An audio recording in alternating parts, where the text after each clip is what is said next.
High साथीहरू, day 1 मेरो mini vlog. आजको सुरुवात चाहिँ नानीलाई कपालकोरीबाटीबाट म चाहिँ नरिवलको तेल लगाइदिन्छु कि नानीलाई चाहिँ उसलाई फेरि अरू तेलले एलर्जी छ नि त।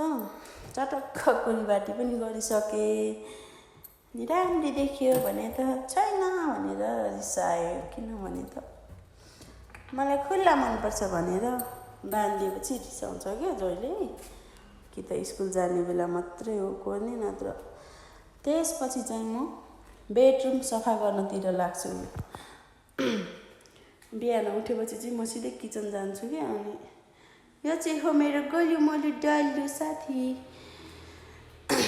त्यसपछि म झाडु बोकेर झाडु लाउनतिर लाग्छु। अलिअलि फोहोरहरू थियो अनि त्यही निकाल्नु परिहाल्यो। त्यो रुम चाहिँ अलिक सानो छ के, अनि एउटा बेड र दराज हुँदैछ।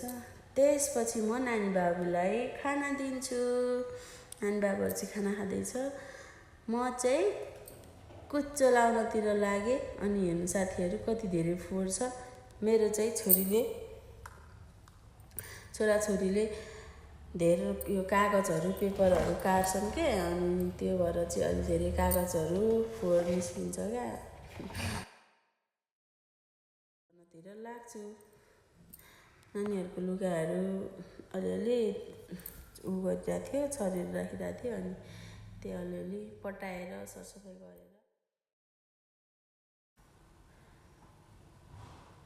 त्यसपछि चाहिँ म किचनतिर गएँ। अलिअलि फोहोर थियो, अनि पुसपास यताउता है। फेरि यो भुसुना झिङ्गाहरू आउँछ क्या, नत्र भने त आफू बस्ने ठाउँ सरसफाइ गरेन भने आफैलाई नै फोहोर लाग्छ।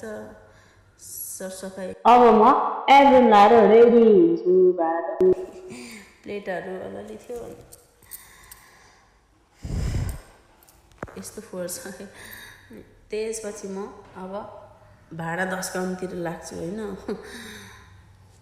खाएको प्लेटहरू थियो, नानीहरूले खाना खाएको।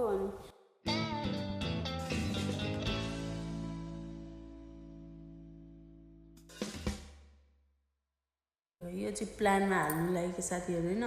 प्लानमा हाल्दा यस्तो राम्रो हुन्छ नि यो अन्डाको खोल चाहिँ। म चाहिँ जहिले पनि जम्मा गरेर कुटेर अनि प्लानमा हाल्छु क्या फुलहरूमा। अनि कस्तो राम्रो हुन्छ क्या प्लान्टहरू चाहिँ।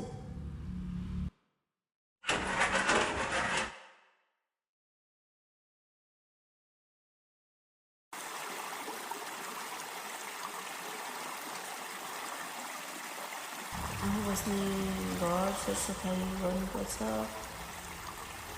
स्वास्थ्यमा राम्रो हुन्छ सरसफाइ राख्यो, सरसफाइ गर्यो भने साथीहरू भनेर।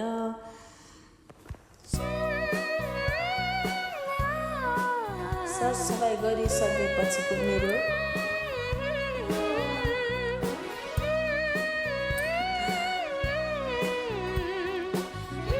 यस्तो छ। रुम चाहिँ यति सानो छ कि मेरो चुरी हेर्नु मैले यसो राखेको चुराहरू चाहिँ यसो कस्तो राम्रो लाग्यो। एउटा बेड र दराज छ। अरू चाहिँ किचनमै राखेको छु कि। हल्का हल्का सरसफाइ गरिसकेपछि फेरि नतिजा